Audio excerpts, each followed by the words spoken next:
In this video, I'll share effective communication tips for you. So, if you're just getting started with your effective speaking experience, then this video is for you.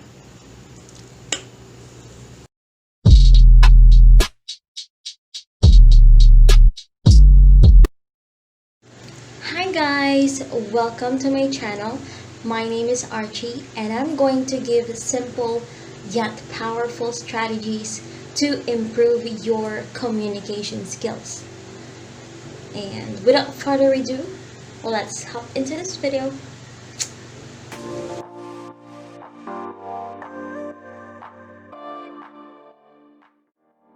First of all, let's talk a little bit about why this is even important, or why this is something you should be concerned about. In the world of business, communication is everything. It is vital to an organization's ability to be productive and operate smoothly. This leads to an improvement in overall company performance and for building employees' trust and commitment.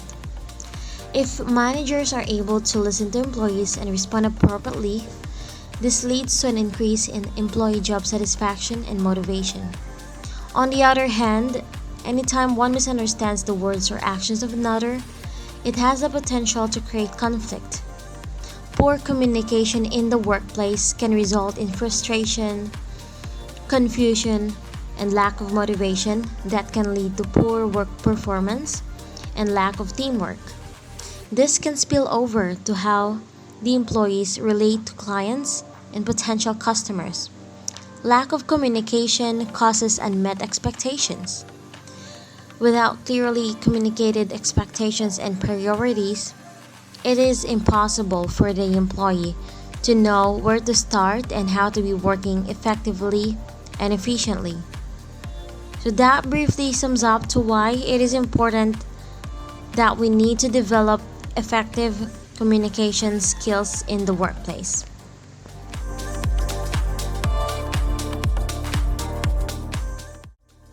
So, here are the 7 effective speaking tips that will absolutely help you become a more effective speaker. Number 1. Vary voice pitches. Pitch is the level of your tone, the note that you're playing with your voice. It is basically the highness or lowness of a voice, and it plays a significant role. Pitch is the frequency of the sound waves that you produce. From the sound of your voice, your listeners will make judgments about your attitude towards them and the ideas that you're presenting. They'll judge your sincerity and credibility in part by your voice. And in turn, that will affect how they will respond to you and your message. It follows that to be a good presenter, you must take care of your voice and learn to use it effectively. The proper use of your voice can emphasize and strengthen every message you deliver. Avoid monotony, speaking with one pitch tone, or little variety in pitch. Make sure to vary the speech as you speak to show emphasis and change in meaning. A monotone suggests to your listeners that you have little invested in them or in your message. It suggests you don't really care much whether or how your listeners respond. A monotone provides too few points of emphasis, the kind that helps your audience comprehend your message. But you can supply those points of emphasis by making your voice more expressive. An expressive voice pauses and quickens, changes pace, lowers and raises both volume and pitch. It carries emotion ranging from certainty to doubt, surprise to assurance, and delight to disgust. Work expression into your voice by varying the elements of sound: volume, pitch, rhythm, and timbre. Become aware of pitch and learn to refine it phrase by phrase. Questions, for example, should end on a higher note. Conversely, affirmative statements should end in a level or slightly lower pitch. The ending of statements on a high pitch can create doubt in your listeners. Vary your pitch throughout your presentation to establish and reinforce your message. Number 2. Proper speech pace. Flash, flash, 100-yard dash. Buddy, it's nice to see you. Nice to see you. A few moments later.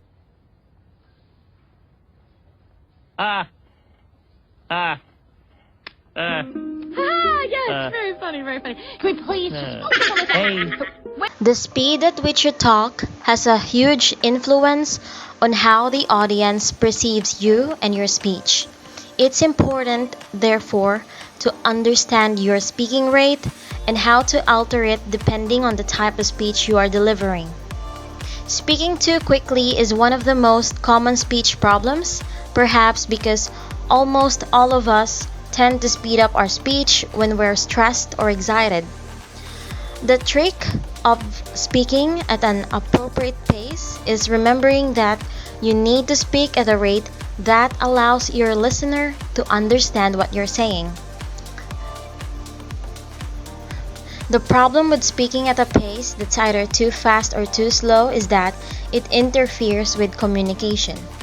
When you speak too quickly, you literally blow away your listener. He can't mentally keep up with you and will quickly stop trying. While a small part of your message may get through, most won't. When you speak too slowly as well, your listener has too much time for processing, and the mind either locks on how irritatingly slowly you're speaking or wanders off to more interesting things. If you hear phrases such as, "Could you repeat that?" often or often encounter glazed looks, then you're probably a person who usually speaks too quickly or too slowly. So, the benefits of improving your speech pace is that when you speak in an appropriate pace, your listeners will be more interested in what you're saying and more attentive, and they will be more likely to comprehend the message that you're communicating.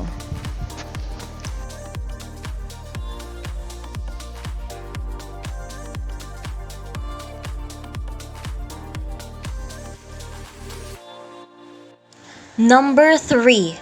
Eliminate filling words. As I was saying, our, Yeah, I'm done.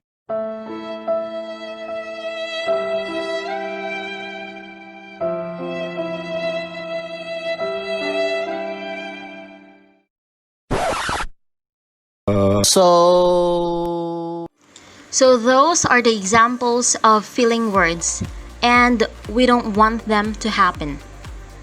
You're wasting valuable airtime, undermining your professional credibility, and giving your listeners multiple opportunities to tune out. They are apparently meaningless words, phrases, or sounds that marks a pause or hesitation in speech.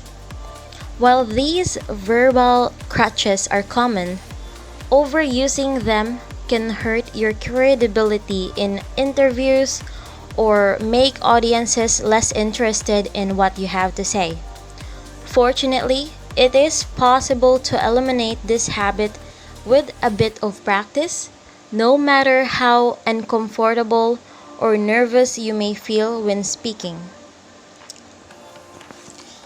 The next time you feel like, or start to form on your lips, take a short pause instead. Although a short pause may feel like an eternity to you, it can make you appear calmer and more collected. For that reason, people with a fear of public speaking could stand to benefit the most from this tip. They occur in all languages. Speakers use them to signal when they're pausing to think, but intended to continue talking.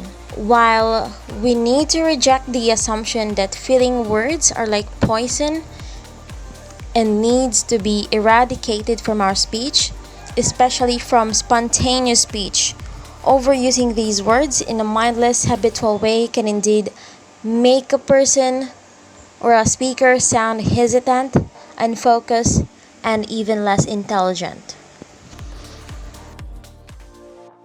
Number 4. Speak aloud. Speaking effectively means that being able to say what you want to say in such a way that is clear and heard and acted upon. Your voice can reveal as much about your personal history as your appearance.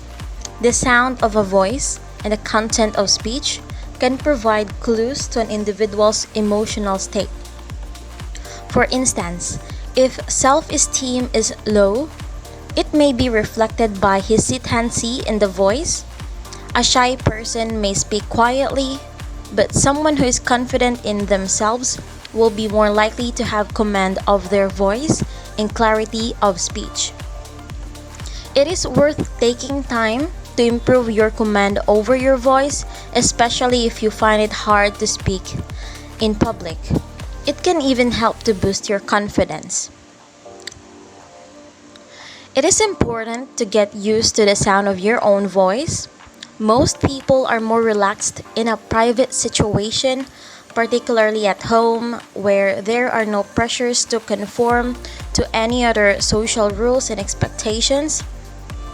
This is not the case in public situations when there are all sorts of influences exerted upon the way people speak. So, speaking loud and clearly is important for the listener to walk away without questions and to leave no room for error in communication. It helps show you're knowledgeable about the topic and respect the other person.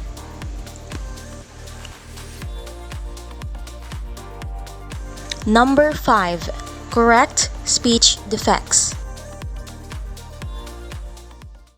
I can't say it. Julian.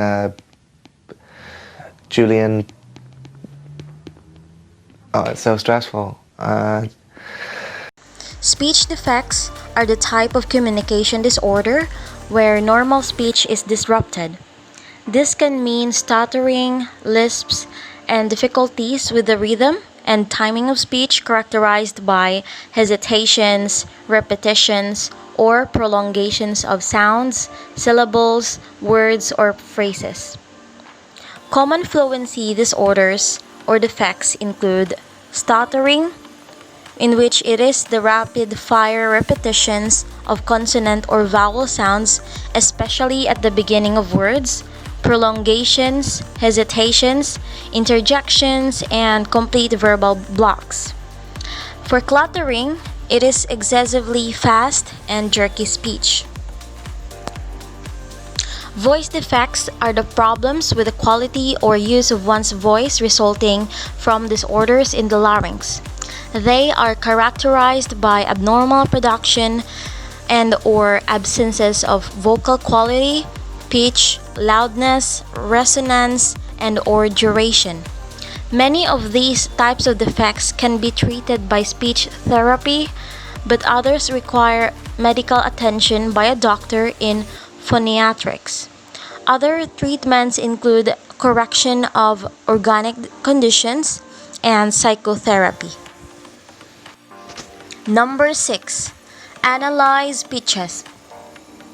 It is important to analyze pitches when you are talking to a person. A person's mood can be detected by listening to their pitch. You can even speak with them on the telephone. You cannot see their mood, but you can hear it.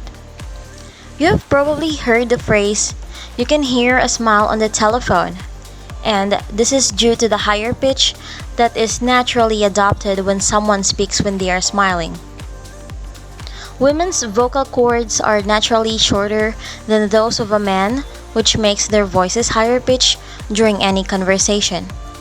It is the emotional state of a person, though, that has the most effect on the pitch of the voice. If we are in the stage of fear or excitement, the muscles around our voice box tighten, making our voice higher pitched.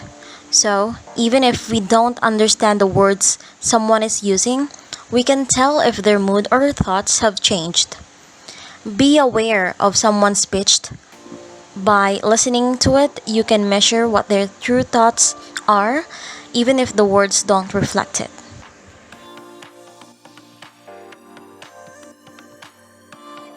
And last but not the least, number 7, improve grammar. Grammar is important because it provides information that helps the reader's comprehension. It is the structure that conveys precise meaning from the speaker to the listener. Grammar is the groundwork of clear communication. The better the grammar, the clearer the message, the more likelihood of understanding the message's intent and meaning. If you have a good grasp on grammar, it ensures that the messages are delivered and relayed promptly. Good grammar reduces the confusion when an employee does anything, be it filing a report, filing a complaint, sending an instant message to a project manager, or voicing opinion in a meeting. When the message is delivered grammatically correct, it also reduces the time wasted in translation and in follow-up of the message, and this leads to higher productivity. While English grammar can seem daunting in some places, learning to understand and use it correctly is actually incredibly rewarding. Another significant part of having an effective communication skills is developing a good listening habit. People who have good listening habits will not allow a subject matter to keep them from paying attention to the key points. They also will make sure they continue paying attention and avoid distractions. A good listener would not fake paying attention or engage in daydreaming. He or she knows the importance of making eye contact and showing interest. Without the ability to listen effectively, messages are easily misunderstood. The following are the tips in improving your listening habits. Number 1. Don't do all the talk. Talking is not the same as communicating. Talking is uttering words with the goal of getting a message across. Sometimes it works, sometimes it doesn't. While communicating refers to one step further in the process, it is the successful transmission of a message. Just because a person can talk doesn't mean they can communicate. In the best of communication, there is a kind of give and take between talking and listening, a sharing of who is the speaker and who is the listener based on mutual respect and caring about each other's feelings. Some people who talk a lot are not able to engage in this interactive rhythm, not because they don't care, but because they cannot tolerate the emotions that might emerge as they listen to another person. Number 2. Don't interrupt. Interrupting means cutting someone off when they're speaking. Interrupting tells the person speaking that you don't care what they have to say. You think that your voice is more important or don't have time to really listen to them. It can even make it seem that you weren't really listening properly at all and were just waiting for your moment to interject. So, what should you do? Wait until a natural break in the conversation. Let the speaker finish what they were saying and then ask your question or offer your thought. This makes sure that the interaction remains a conversation that is positive for everybody and doesn't devolve into one person interrupting and the other person feeling as though they're not really being heard. Number 3. Maintain eye contact. Eye contact is a type of body language that is extremely important during communication and conversation. Sometimes, our eyes and body language speak more than words. Keeping eye contact with the person you are talking to shows that you are actively listening and paying attention. Focusing your eyes helps you concentrate. When you fail to make eye contact with your listener, you look less authoritative, less believable, and less confident, and they are less likely to look at you. And when they stop looking at you, they start thinking about something other than what you're saying, and when that happens, they stop listening.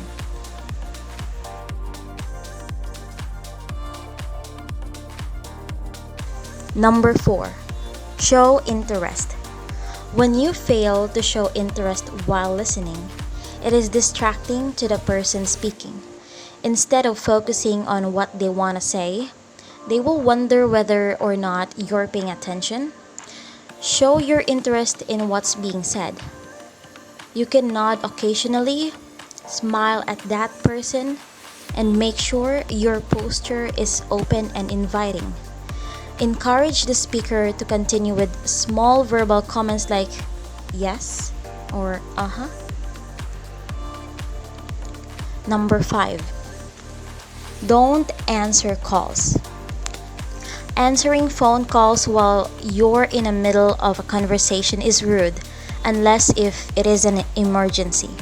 Your first priority should be the person you were in the middle of a conversation with. Think about how you might feel if you were talking to someone and then his phone rang. It wasn't an emergency, but he ignores you while he's carrying on his telephone call. It might make you feel hurt and ignored and angry. Here you're confiding in him, and then he treats you like you don't matter because now he's into his call and apparently forgotten about you. So, before you treat someone a certain way, if it wouldn't be acceptable to treat you like that, don't do it. And last but not the least, focus. Mentally focusing on someone's words is much easier when you are physically focused also. Turning away from your computer, face the person and make eye contact instead of constantly looking around the room. Giving them positive nonverbal signals that you're paying attention helps them to know that you're focused on the conversation. Focusing on someone's message is also a great way to shift your attention if you're feeling self-conscious as well. Focus on fully taking in the message that someone is trying to get across. Also, focusing on the message allows you to be a better conversationalist as well. It turns your attention to the information rather than focusing on how awkward you feel or what you're going to say next.